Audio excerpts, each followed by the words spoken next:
Hello, and welcome to 100% Real with Hello, and welcome to 100% Real with Ruby. Today, I have Aram back on, and he is someone who shoots the facts, as you know.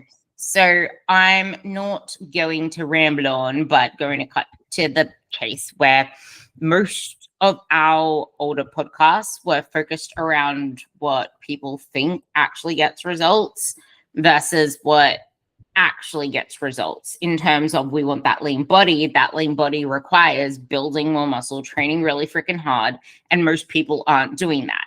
We are going to have that as like the sub underlying theme because there's no way around it. You're going to have to train hard, and most people don't look the way that they want to look because there is something going on with their training, as in like that is why you don't have the muscle. That is why when you lose some sort of fat, you don't see that lean physique that you want. But the thing is, it's the maintaining of the losing fat that is the biggest thing here, because there are more and more menopause gurus and fat loss gurus popping up online, and there's AI, and AI isn't reliable when you don't know how to fact check the information.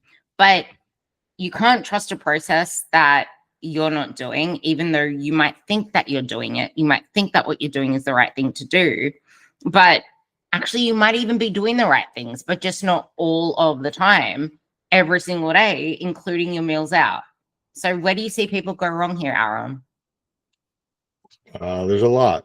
And I think it just comes down to a fundamental misunderstanding of aligning goals and expectations and actions. Like all three of those things have to be very, very conjoined, because if you have lofty goals and you have not very lofty actions, then the goal doesn't make sense and you have to downgrade that goal. And you also have to have expectations that match your willingness to act.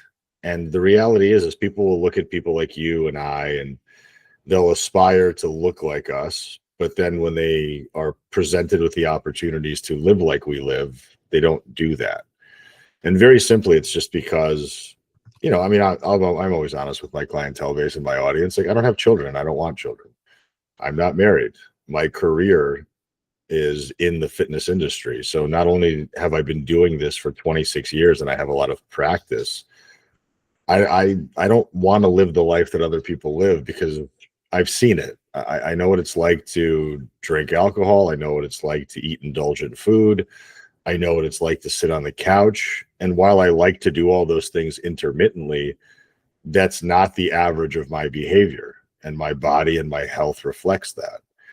So I think if people want to look and feel a certain way, especially if it's relatively lean and relatively muscular, they have to be prepared to make a great deal of sacrifice.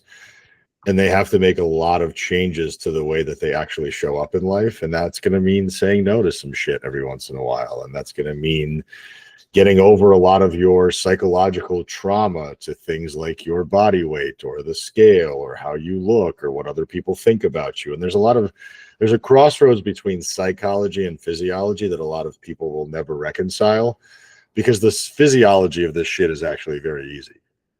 I mean, you and I both know that. It's the psychological part that's hard. And that's why it's so hard to change habits. Because if you've been living a certain way for 20 some odd years and you're in your 40s and you've got adolescent kids and multiple jobs and an unsupportive spouse and a household full of responsibilities, you just don't have the fucking time in your day to be in the gym for an hour, 4 days a week to get that toned physique. You don't have the calorie budget to fuck around on the weekends and eat whatever you want the way that you do, or to miss out on the bites, licks, and tastes that you don't account for throughout the week. And then on top of that, you sleep like shit. And now you're entering into perimenopause and menopause, where now hormones make life a lot harder to live and decisions harder to make. So all of this has to be considered. And it's not that people don't want it. I think people do. I don't think people wake up every day being like, oh, I can't wait to fuck up another day. I just think that people aren't prepared. I think people might be well-intentioned, but they don't actually have a plan in place. and they don't really have systems to rely on. They don't know what their lowest bar to action is. Like, I know for me, I'm never going to train less than 2 days a week, ever. I don't give a fuck if I'm in the hospital. I'm still going to find a way to train. I'm never going to eat 3 meals out in a row unless I'm traveling. And I'm always going to be in bed by 8:30 to 9 o'clock unless I have something really fun going on, which is rarely the case. So I have those bare minimums assigned, and I don't think a lot of people do. And that's where I think many people need to start, and then downgrade their expectations based on those bare minimums. Yeah, that part there as well. There are a few things that you mentioned that I want to branch out into. Number one, people compare themselves to people, compare before and afters online, or they see someone's photo online or their whole Instagram page and say, I want to look like her. Why are they making progress at that rate, et cetera, et cetera. But you can't want people's results without understanding that their lifestyle does look completely different to yours. And before and afters are so misleading. And more you're seeing competitors, you're seeing the highlights. Even my partner said to me, because his coach is a comp prep coach, but well, not a comp prep coach, he's an all everything coach. But the only people that he really puts on his social media are those that are making massive results and competing. But he coaches, like his coach has 100-ish clients. Does he show them all? No. But you're seeing the highlights. You're seeing the people that are making the amazing changes, because that is what's going to grow someone's business.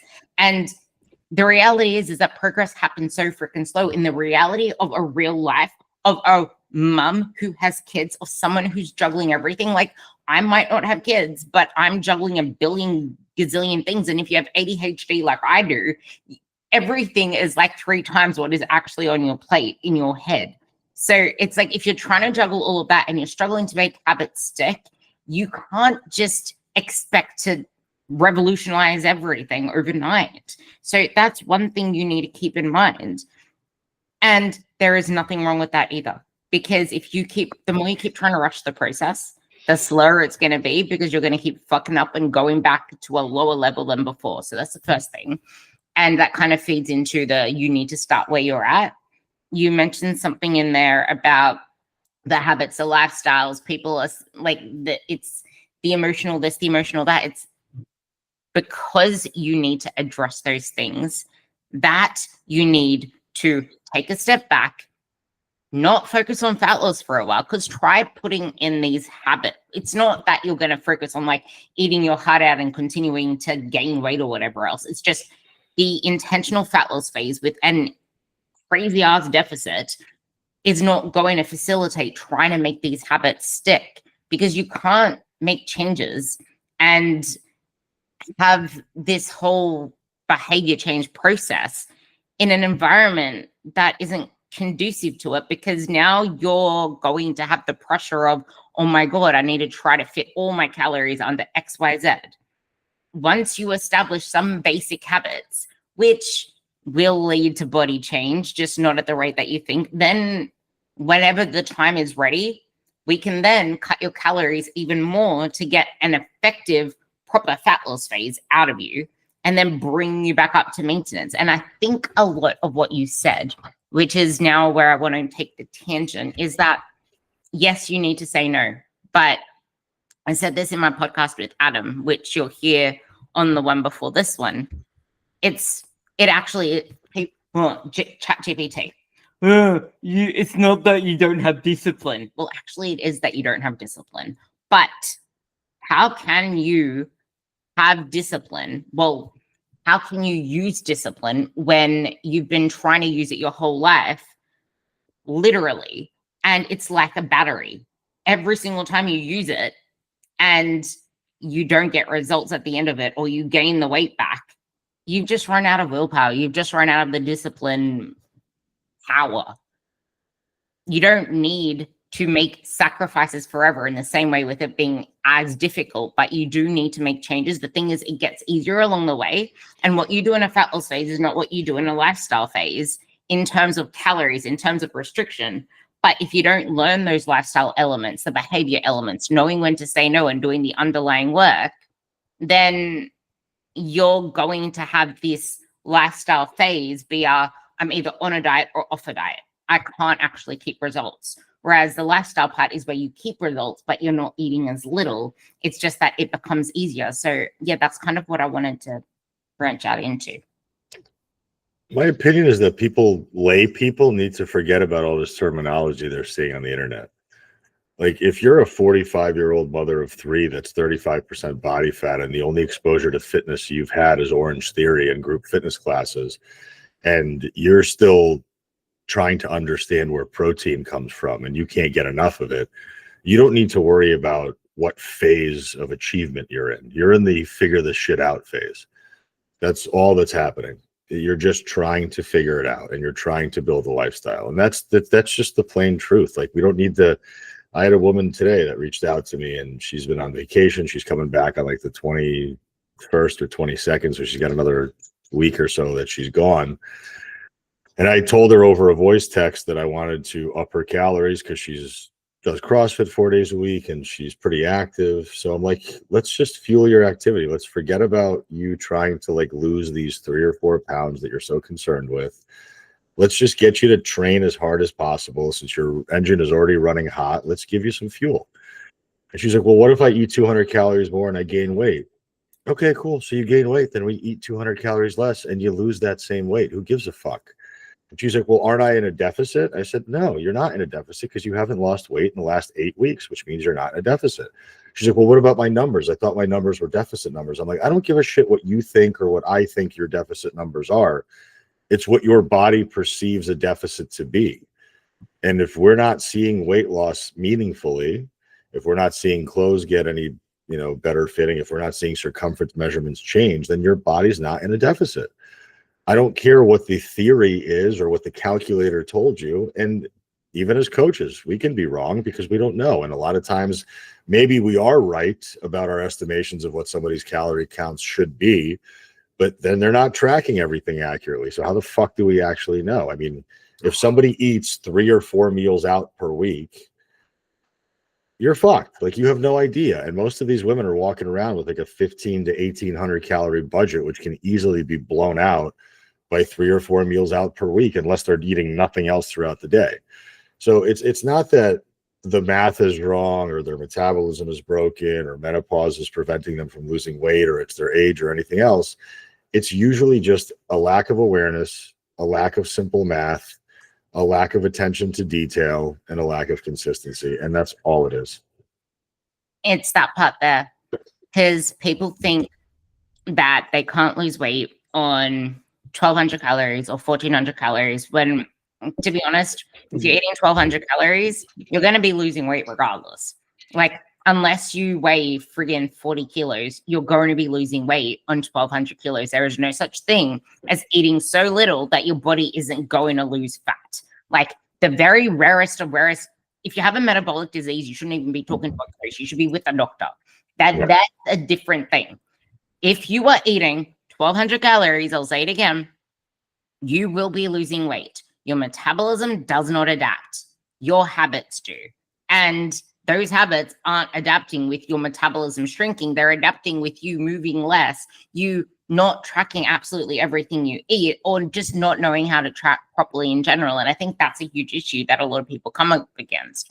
They track in cups, they track in ounces, they track in handfuls, or they eyeball portions, or when they eat out, they don't know how to estimate it accurately. So they don't track it at all because you can't do it perfectly. What's the whole point? Same goes with when you want to go to a gym session. If you can't do a full session, you don't show up at all. And I think that is a part that we need to start to address a lot more, because then there's people on the internet. It's not just the phases. It's people saying, well, that's obsessive. Well, you shouldn't be able to track your meals out. You don't need to track your meals out because that, like, there's all different things that people say about that. That's disordered, as if you want to do that. I don't want to be able to track my meals out. And you feel shameful for wanting to change your body, or for, oh, okay, well, if that's obsessive, then maybe I shouldn't do it. Or you start to have all these thoughts in your head. But if you don't even know what is in food, if you have no way of being able to apply skills to meals out, because you're going to eat out. There's going to be events. Everyone celebrates some sort of thing in the year. You're not going to stick to a strict meal plan for the rest of your life. And if you can't, like, there's no such thing as a perfect plan if that plan can't be adapted, number one, and if it doesn't fit into your lifestyle. And people always say, it needs to fit your lifestyle. Yes, it's okay. Like, it is important to fit your diet to your lifestyle, but we also need to realize that your lifestyle is the reason you're in a pickle to start with. And we can try to work all of your life and all of your results around your meals out. Drinking is probably the worst one, but that isn't going to get you results. And if you're a female, if you're over 40, if you're petite, you're going to binge, you're going to overeat if we keep trying to work your meals around your meals out, because that takes up 50%, 80% of your calorie intake. What are you going to do? Eat just that meal in one day and maybe a couple of coffees with your milk in it and call that a day and think that that's going to sustain you for the long term? Yeah, I mean, it really, again, it's as much as we hate to make it as black and white as it is, I like to give people options, but there's really not a lot of options. If you don't want to track your food, like if you're just absolutely resistant to it for whatever reason, and everybody has their quirks and everybody has their mental hangups and whatever. I'm not arguing with people anymore about whether I don't sign up clients who aren't going to track their food. Like my prerequisite for working with me is you have to track your food and you have to send me training videos. If I don't have that data, I'm useless to you as a coach. I'm no different than an online calculator at that point, and I can't be any help. Outside of me telling you to eat like an adult, eat protein, eat vegetables and fruits at every meal, and don't eat like an asshole, what else am I going to tell you? If I don't have the data in front of me, and there's nothing else I can tell you, which means that I'm lost, you're confused, you're going to throw your hands up, you're going to say tracking doesn't work, or you're going to say coaching is stupid or whatever else. And then it's back to the drawing board. So then that's why diets work so well, because diets impose a very specific structure onto people's eating that they otherwise don't have.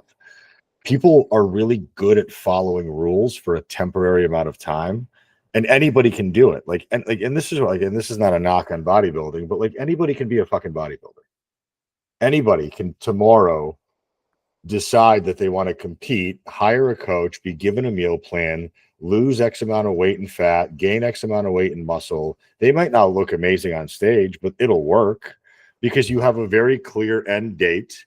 You have a very clear path on how to get there, but it doesn't address any of the educational components of how to actually live after the bodybuilding competition is over. And like, it's no different than what do you do after the diet's over? What do you do after 75 hard is over? What do you do after Whole 30 is over? What is your baseline that you're returning to? And if your baseline is dog shit, chaos, erraticism, and absolutely no plan, and just white knuckling and hoping that maybe the 5 Orange Theory classes you keep going through are going to work, maybe your intermittent fasting every once in a while is going to be the reason why you lose weight, you don't have a sustainable plan, and you don't have a sustainable level of, you don't even have an understanding of how this works. It really just comes down to, do I understand the basics of nutrition? Which to me, the basics of nutrition are, do I know what a protein, a carb, and a fat is? Like, do I know where those foods, what foods those are sourced from? If I know that, I know a lot. Do I know how to read a nutrition label? Okay, cool. Do I kind of understand loosely what my protein target should be and what my calorie target should be? And when I say calorie target, something in the ballpark, plus or minus 150, 200 calories. You'll probably be okay. Do I move enough? Am I getting under 7,000 steps a day? I need to ramp that up. Am I doing any kind of meaningful cardiovascular work for cardiovascular health, plus the obvious calorie burn benefit? And then am I lifting? And then do I understand what my actual problem is? If I'm looking at myself in the mirror and I'm trying to change something, especially as a woman, because that's who I work with, if you give me a woman who's 45% body fat and abundantly obese and overweight, I don't give a fuck about her lifting weights. I really don't. Like, do I want her to lift weights just to have some base of strength and muscle? Sure.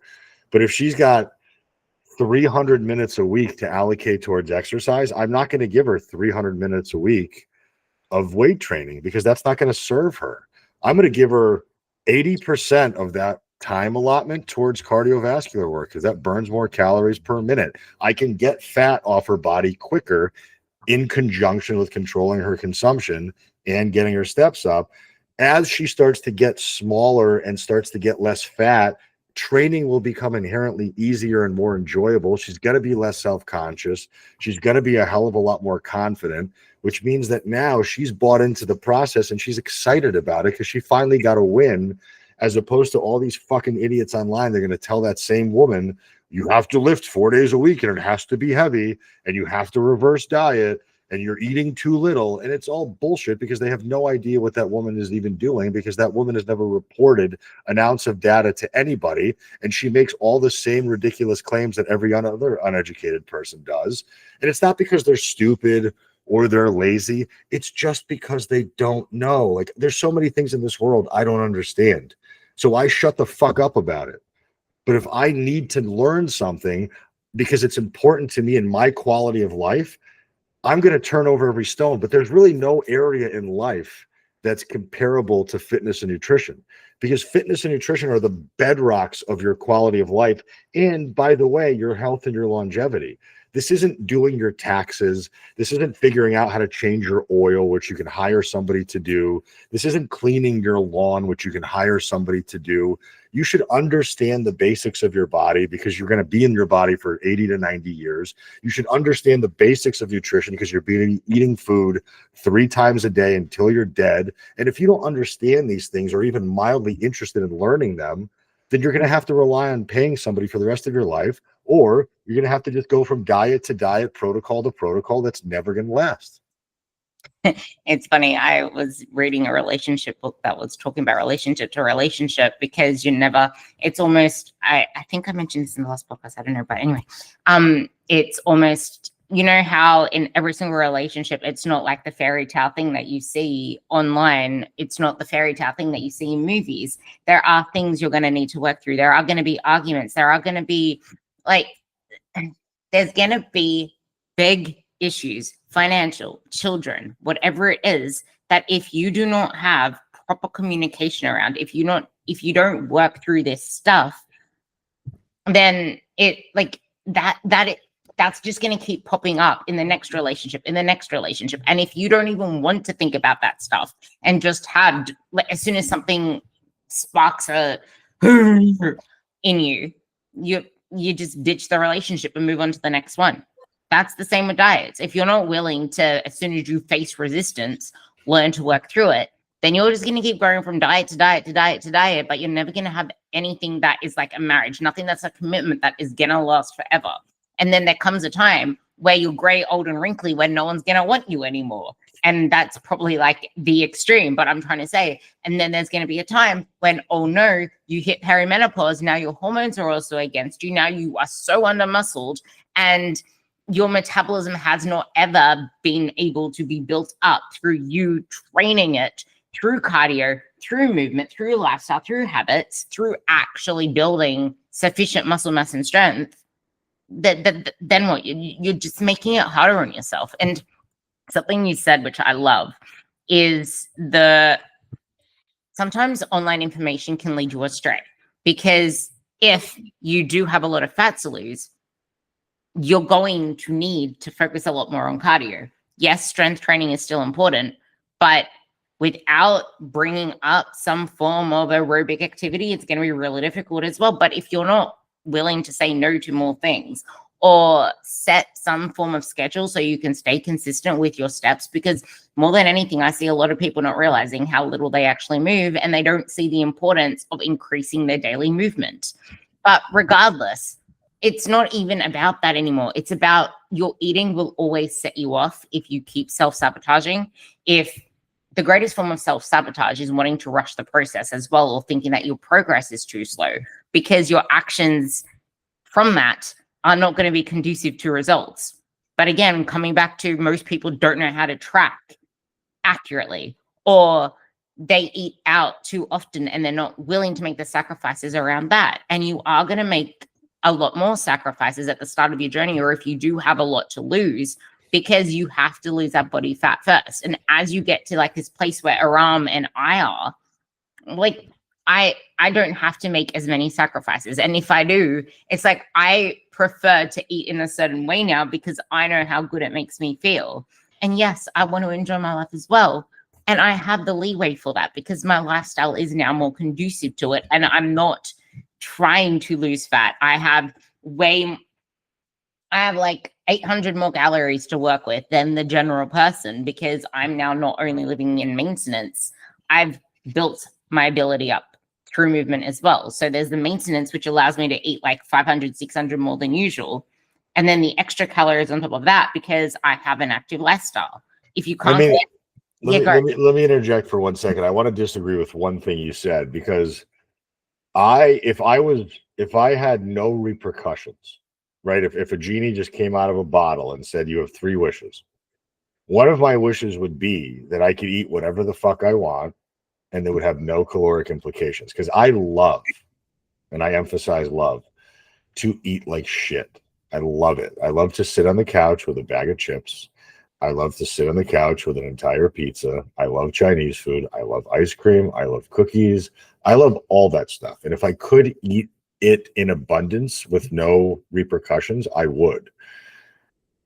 So when I think the problem is people look at fitness people and are like, well, this is easy for you. The habits have gotten easier because they are habits. Habits by nature are something that become relatively automatic, like brushing your teeth, like taking the trash out, like waking up and feeding your dog. Those are things you just have to do. But it doesn't, I still have to do the same decision-making process that you do. I just know that it can be easier for me to make that decision because I have a stronger why than you do. I have evidence that when I do X, Y happens. You don't have that yet because you don't have any body of work and you don't have any data. I have a body of work and I have data. I know, like after my event every single year, I mean, the last 3 years at least, I stopped tracking for the rest of the month. So whether it's in March or it's in April, basically the rest of the month, I don't track my food. And even sometimes the month after that, I start to eat out more. I start to order out more. I start to get more snacks. I start to be a little bit less compliant to my nutrition. I still train at the same frequency and the same intensity. So that doesn't change, but that doesn't really take care of the problem because the second calories come up, intentionally or unintentionally, I start to get what women like to call fluffy. My definition in my body starts to go away a little bit. My body composition starts to visibly change. My digestive distress goes up. My mood starts to get a little more poor. My sleep starts to suffer. My cognitive function starts to suffer. And then the biggest thing that happens is I start to get to this place where I don't give a shit anymore. And I don't mind not giving a shit because there's a level of misery that loves company. And you can sit on that couch and rot away with your bag of chips as your best friend, and your best friend is your Netflix show or the movie that you've seen 97 times that you're watching again. And it's very, very comfortable. So I understand why it's so easy to let yourself go and why it's so challenging to not allow that to happen. Because just like a good relationship, it's a choice you have to make every day to love that person, to be there for that person, to support that person. You have to do the same thing for yourself. Every single time you're surrounded by these indulgences and these temptations. I love cocaine. I love cocaine so much, but I know that I can't be around it, especially if I'm drinking, because my inhibitions are down when I drink and I'm probably going to make a bad choice. So what do? I control my environment. I don't go out very often. I don't drink very often. I don't put myself in those situations because I'm not going to poke the bear and test it, because eventually I will lose. And I think the more you keep exposing yourself to the things that you know are triggers to you and the things that you know you have very little control over. Can you dig into that a bit more? Because there's the whole, but it's, if you need to be able to bring the thing into your house, like that's disordered if you have to leave it out the house. But the thing is, if you haven't learned the habits yet, and exactly what you said with already building it as habits, and that isn't, you didn't say, you interjected me to say that you have something against me, what I just said. I'm like, no, that is exactly what I said. Everything that Aram just said is exactly it. Because for me, I have the hugest appetite. like the hugest appetite. Ask my partner and he will tell you that she's a bottomless pit. She will just keep eating. If she I remember he even told the story where she had this like container and it was like stacked up to here of just food. It was just overflowing. And the thing she says after she finishes it, I want more food. Like, I love my food. Don't get me wrong. But the thing is, I've been able to learn that quote unquote discipline in a sense. But no, it's just become part of who I am because exactly like he said, I know the results, but that's not really it. It's like I know how I feel from it, and I know the cost of not continuing it. Yes, but also if you think at it at a deeper level, it's who do you want to be and what message do you want to send? Because if you're like, to me, it's self-neglect. The way, like, it is literally self-neglect because your future you is depending on the you now to make the choices. And it might seem like that some distant self that it's really not going to matter, but it also, it vibrates into everything. The way that you treat yourself is, I don't know whether you read Jay Shetty's 8 Rules of Love, but such a good book. The part that I am trying to relate to here is you can never have a fulfilling relationship with anyone else unless you have one with yourself. And that is the same. There's no such thing as a friggin' relationship with food. That is just a symptom of the relationship with yourself and how you tolerate the stress, emotional regulation. A lot of people let others run all over them. And because you feel so drained, so burnt out because you're such a people pleaser, you then turn to food because it's your only time that you get comfort because there is nothing else there. And then, yeah, it's, I just think that's like a huge thing. And because I can easily just like put a hard stop on it, and I don't give a shit what people, that's actually a huge thing because I was talking about bringing food into the house and that was leading on to that. I don't give a shit what people think about my choices with my food and what I say no to. I say I do not eat chocolate, full stop. I do not eat sweet food, full stop. Except one time because I finished friggin' surgery at like 5 o'clock and I only ate one meal that whole day. I had a protein ice cream that was 300 calories for a pint, but then I ate 2 of my meals afterwards so I could actually hit my calories. But that was the only time that I had something sweet. Because to me, that is still something sweet, even though it's a protein ice cream. I think it tastes absolutely phenomenal because I'm not an ice cream person. And if you're someone that is always having mouth orgasms with the foods that you eat and needing a party in your mouth, then a protein ice cream probably tastes like shit to you. But everything can taste like crack cocaine to me because the basis of what I eat is pretty much healthy whole foods. And I say things as rules for myself because I know myself. My ADHD is at the point where as soon as I have something sweet, it doesn't matter how much food I eat, I will always want more and more and more food. I could have just eaten a huge meal that's 1,500 calories, which I've done this once, and then I had something sweet, and all of a sudden my appetite is through the roof again. Don't ask me where it came from. My stomach is big and full, but my brain is like, you're hungry. You need to know yourself, respect that, and fuck off what other people think. Go. I'm with you. I had a woman today, and it was a really nice example leading up to this is she texted me. She's relatively new. She started this week, and she asked me, she's like, I'm having people over my house on Friday. I'm cooking most of the food myself. The only thing I'm not cooking is salad. Do I have to weigh what I'm eating? I said, you could do whatever you want. You're an autonomous adult. I don't care if you do it or don't do it. I would prefer that you did, because why wouldn't you, since you're at your house and you're the one cooking and you're the one controlling the consumption of it and you have a food scale and it's your kitchen. And then her bounce back was that, well, a lot of, I don't have obviously it stemmed from insecurity, and she didn't want to get questions from people because she's on the heavier side, and she doesn't want to have people see her weighing her food and then asking her questions about it. And I said, are those same people going to be at your bedside when you're dying of type 2 diabetes and your life is suffering because of cardiometabolic disease 20 years from now? I don't think so. So for you to have to entertain their questions for 5 minutes, all you have to do is say, I feel better when I put my food on a scale. Next question. Adios. And eventually it becomes a muscle like anything else that you've trained. Saying no is a muscle. Saying yes is a muscle. Having boundaries is a muscle. Having standards is a muscle. And you have to practice and train those things like anything else. And with restraint, it's flexible restraint. It's not rigid restraint. It's not saying I can't have anything or this is bad or this is good. It's just knowing that I have the propensity to overconsume because these things are inherently delicious. I also have goals. And I also know that at the end of the day, most people are not living my life and they're not going to have my goals. Most people don't give a shit about being in shape. You're in Australia, I'm in America. It's going to get to a point where I think the obesity epidemic is predicted to be 80% of our nation. Now, granted, the way that they measure obesity is with BMI, which is another problem.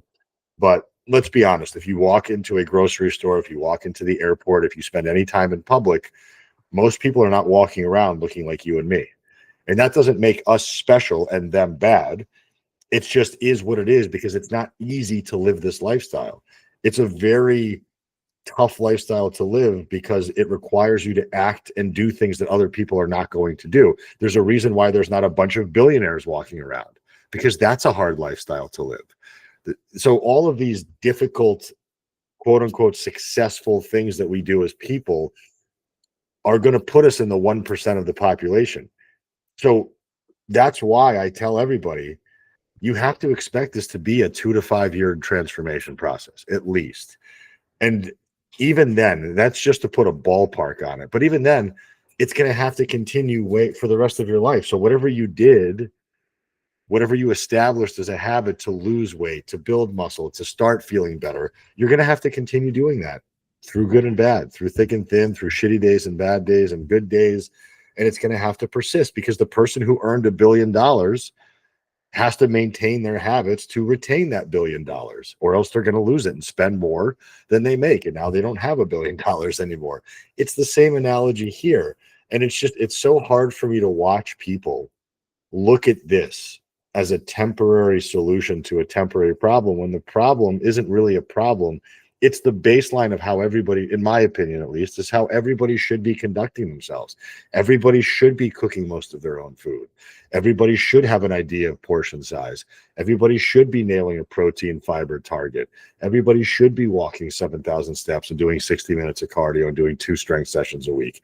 If everybody did that, not only would we be having a healthier, happier population, but there'd probably be a lot less time for all the bullshit and the infighting and the arguing and the mental health issues that are just so rampant almost globally as it is at this point, because people don't value themselves enough. And there's enough distractions on this fucking thing every single day.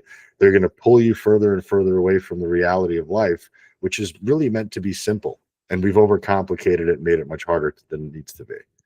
I think this is exactly where that whole, you need to understand that the way you make sacrifices now isn't the way you need to make sacrifices forever, in terms of, yes, you are going to still need to have the habits, the lifestyle that changes, but that you become that person in the process. It's just that it becomes easier to make it number one, but also number two, you don't need to eat 1,400 calories, 1,600 calories for the rest of your life. You might need 1,400 calories, 1,600 calories for your fat loss phase, but you don't stay on fat loss calories. And it's because you've never actually taken time away from focusing on all of this bullshit and trying to rush the process, that you can't put yourself into an effective freaking deficit and say no to things and exude the discipline that you keep saying that you want, because you're burnt the fuck out. So take that time away.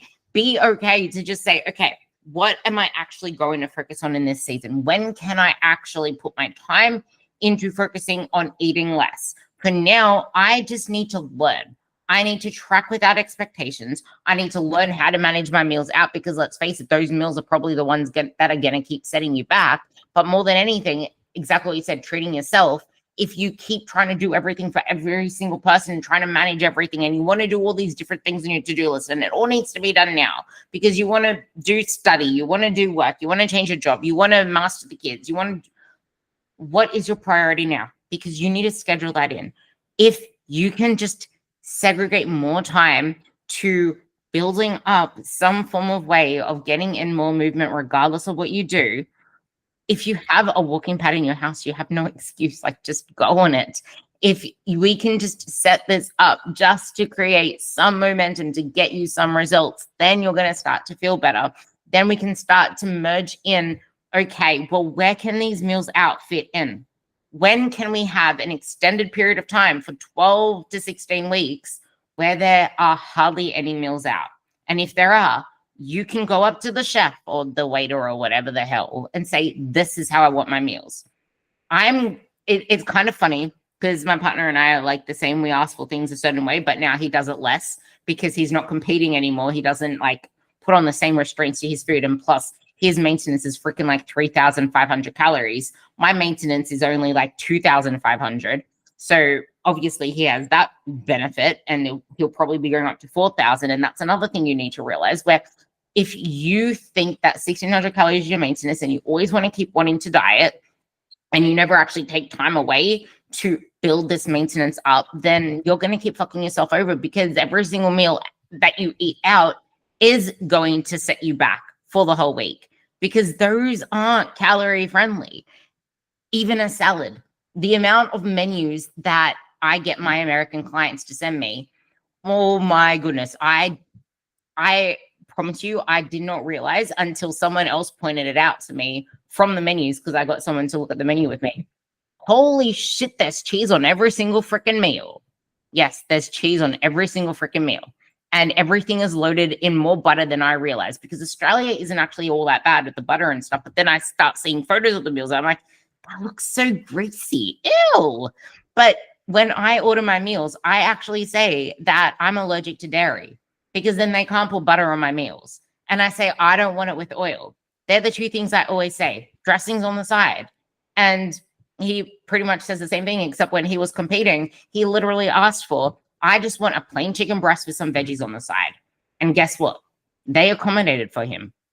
You just need to ask for what you want. And then there was a time when we needed to go and get some coffee. I think it was the coffee. We went to, oh no, he needed water. I literally went to a Starbucks and I said, can you just give me a big cup of water with nothing else in it? Like, that is a weird request. But if you're not willing to just speak up for what you want, you're going, like, this isn't just related to eating out. This is everywhere, because a lot of people feel obliged to fit in and eat the cookies and eat the office snacks, because otherwise they feel like whatever else. But like you said, you need to kind of do things that are different. But anyway, I wanted to say something about one of your posts because I loved it, and I want to bring that into this. If you don't look like you lift, here's your problem. You need to audit your nutrition, because you may not be as lean as you want to be.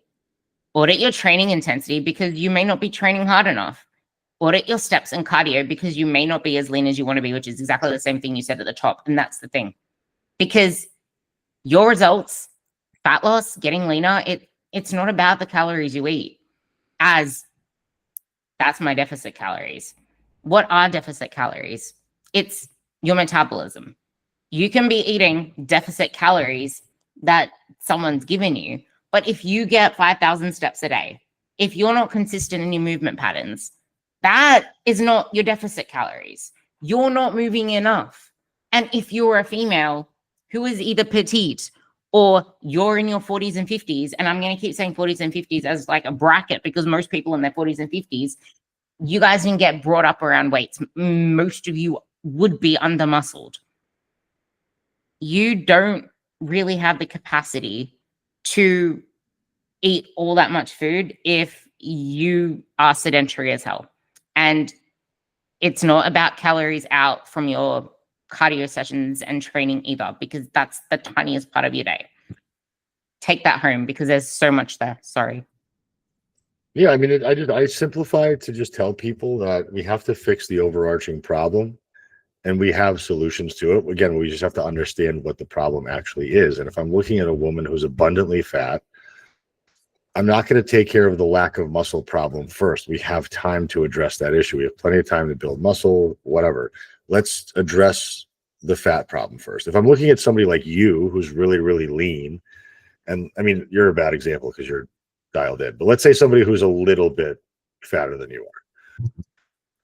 I'm going to probably have you eat at maintenance and train harder than you did before. Install a little bit of cardio for you just to have the cardiovascular health aspect. Up your steps as high as I can get them, because I'd rather have you move a little bit more than eat less, because eating less has been the tactic you've deployed multiple times. And we probably still have an opportunity to build muscle, because most people don't train to failure. Most people don't give themselves enough training stimulus because they're, especially if they're in the class environment, they become a jack of all trades and a master of none. There's not a lot of direct exposure to actual muscle growth. It's not a bad way to at least get your foot in the door of exercise and fitness. But at some point, if you have especially like body composition, aesthetically based goals, most of the time the classes are going to run out of runway after about 6 to 12 months, if not sooner than that. So we have to really change our focus into something that's really more progressive overload based. We have to really emphasize the idea of trying to at least either increase weight or add another rep at the same weight. And we're doing this week over week.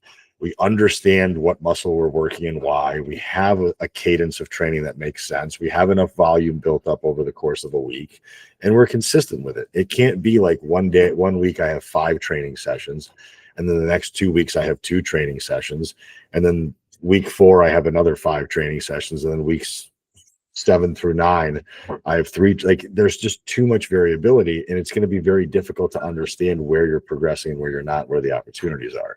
So I think by having a very structured, good program, and then the client is actually made aware of what they're doing and why, because a lot of times they either buy programs online, which for me and you is fine because we know how to execute, but most people need to be monitored, and most people need feedback on things like, how is their tempo? How is their form? How is their proximity to failure? Are they even setting are they setting themselves up on a machine properly to get the most out of that piece of equipment? Do they understand the difference between a free weight and a machine, and why a machine might be beneficial if they're less experienced? Because now they have more stability, which allows more intramuscular tension, which allows for more growth potential. I had a woman who started with me a couple of weeks ago, and she was like, I don't want to do seated cable rows. I want to do bent over rows. I said, cool, send me a video of your bent over row. And she's got, like, I don't know, 20-pound dumbbells in her hand. She can barely hold on to the hip hinge. Her chest is 45 degrees away from the floor. So it's really going to be more of an upper trap row than anything else. So her lats are getting no stimulus at that point. Her mid back is getting almost no stimulus. She's not retracting her shoulder blades. She's not pulling her elbows into her lats. It's a ton of elbow flexion, but she doesn't know that because she's never been properly coached. She goes into a fitness class, they throw light dumbbells at her, she bends over, she pulls weight up into her rib cage, and they call it a row. But they never teach the mechanics of it, or they never really tell the person what that thing is supposed to do. So she's under the illusion that she's training really hard because her heart rate's up and she's sweating and she's uncomfortable and she's moving from station to station with a level of quickness. And that's all great. And it's, again, I'm not going to punish people for being in a gym environment and exercising because they're already doing better than most. But if you have goals that are aesthetically based, well, what does that mean? We have to build muscle. We're not going to build muscle in that environment of suboptimal weight, suboptimal form, suboptimal intensity. It's just not going to do anything. And it's going to be more net frustrating than it is positive, because in your mind's eye, you think you're doing everything right, or you think you're at least doing everything, which, again, you're doing the stuff. You're just not doing it as good as you possibly could be. And that's where I think having some formal guidance just makes sense, because, again, if I have enough money to pay for an accountant to do my taxes, or I can go and do an online app-based thing for much cheaper, but I don't know how to do my taxes, am I going to end up paying more on a yearly basis because I don't save as much money because the accountant will find opportunities that I won't find? Of course. I'm going to end up getting fucked because I chose the cheaper route. I chose the cheaper alternative. I don't know how to do this myself. I'm white knuckling my way through it. Or I can be a big boy, set aside some money, put a couple $1,000 into a good CPA, have them do my taxes. And now all of a sudden, instead of owing $25,000 in April, I get back $3,000 because they found things that I couldn't find. It's the same thing with fitness. It's the same thing with nutrition. That is fucking right. I loved that. I just want you to sum this up a little bit more into that, because I think this is the part that most people miss as well. Like someone who is, well, you want to look like you lift, and you say that you lift heavy, you lift hard, but I am, as a coach, no different from you in that I see so many videos of people who not only haven't learnt proper form with things, but then you've been taught that the way to build muscle is you need to progressively overload, but your version of progressively overload is to always add something every week. But in doing that, you're not actually building muscle because your form isn't there. And if you are adding weight every single week all the time, something is wrong. You are probably changing your program way too often, because no one can increase weight every single week. This is where the reality of progress needs to come in. And if you feel like you need to just get the most out of absolutely everything straight off the bat, bang in the gym, but you haven't yet learned how to brace, how to hinge, how to move effectively, you can chase all that you want, but it's never going to continue in a progressive way, because you're going to keep hitting up against a wall because we never actually addressed those fundamental things. So we need to, this doesn't mean that we can't just shove you on a machine like leg extensions and leg curls and leg presses and get you building hypertrophy there. But we do that in the background of getting you learning these fundamental patterns at the top without expectation of you progressing numerically. Let the other easy smash weights do that.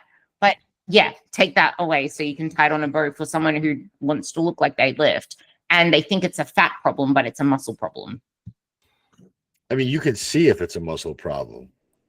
You know what I mean? Like, it's not hard to, like, whenever somebody signs up with me, I have them send me a picture of their most recent, the most recent picture they have available, so I can see their body composition. And just by knowing how much they weigh and looking at their body composition, I will know if they're abundantly more muscle or if they're abundantly more fat. It's not a mystery.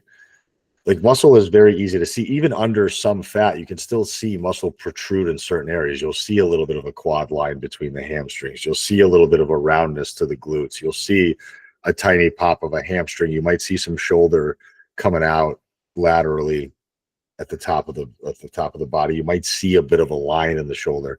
That's going to be indicative to me that, okay, cool, that person has a nice base of muscle. They lose 5-6 percentage points of fat, they're going to look like they're a hell of a lot leaner than they are. They're going to see all that muscle and they're going to be really happy. But if I look at your average, and I hate to say this because it sounds offensive, but it's just reality. That melted candle, schlubby, just sinewy look that looks like somebody has literally never been inside of a gym, period, and has just been kind of floating through life. That's most people. If you just picture your average woman, no definition in the arm, basically a straight line with a lot of fat on it, or just abundance of fat and not a lot of muscle tissue definition, whatever. That's your average person. That person obviously needs to train, and for them, they can go from they're probably training 0 days a week. So even if they go from 0 to 2, they're going to see a great level of progress in the first year because they have no stimulus exposure. But if you've already been exposed to submaximal stimulus, which is what I consider to be the class environment, you still have some newbie gain potential because you've never really tapped into that resource yet, because you've always taken it to 70-80%. You've never really directly hit those muscle tissues accurate. I mean, unless you're doing bicep curls and leg extensions that are direct to those muscle parts. If you're doing compound lifts like rowing, like pressing, like squatting, like deadlifting inside of those class environments, you're never really training those movements heavy enough to get the benefit of those movements to build the muscle in those areas. And then it's just trying to solve whatever the overarching problem is. So first, like, that's why I tell people, be prepared for a 2 to 5 year commitment. Understand that by the time you get to where you want to be, you'll never look back. And eventually, when this does become a lifestyle, you're not going to micromanage these variables anymore. You're not going to get pissed off about linear progress not happening every week. You're not going to pay attention to the scale. You're not going to worry about meals out. You're not going to ask questions about whether you should track this or that. You're just going to do it because you know how. You no longer need guidance. And the only reason why you would have guidance is for the accountability piece in the community. And that's my hope for everybody that I work with, is I want you to be able to get a level of autonomy and a level of intelligence and a level of aptitude that allows you to block out the noise that you see on social media and in modern media. And you can just march to the beat of your own drum without anybody's advice or anybody's input. Exactly. I love all of this. And I hope you guys take a lot away from this, because we did address both elements of it. And you're going to fit into the second piece of this once you address the first piece, if you don't relate to the second part of this, because you need to realize that most people struggle to see progress, especially with this whole social aspect of things, is because you're so used to being restricted that every single meal out feels like it needs to be this high calorie meal, this indulgence, this treat yourself thing. But if you learn these fundamental practices, it becomes so much easier for you to see it as a lifestyle where you don't have to be perfect, where sometimes you might only get the last 2 days. I only did 2 exercises in the gym yesterday, and I did about 3 or 4 the day before because I just had not had time. But that is okay. Sometimes people would take those all as days off. But I'm like, I'd rather just get something done because I know I feel good for it. You're building habits. You're building a sustainable lifestyle. You're doing it for a reason. For example, I now do cardio every single day for the simple fact that it's the only time that I can focus on my reading. Except today I didn't do it because I don't have time, because I'm going away with my partner for the next 3 days. And I won't be doing cardio on those days or lifting on those days, obviously, either. And that's the thing, like if you want to learn how to live life at the same time as keeping your results, stop rushing the process. Stop listening to imbeciles online, because they will make you feel like you're always doing something wrong. Okay? Love you all. Do you have anything else to tie this off with? I think that was perfect. Yeah. Well, I'll speak for Aram and say that he loves you, and I'll speak for myself and say I love you. Thank you for listening.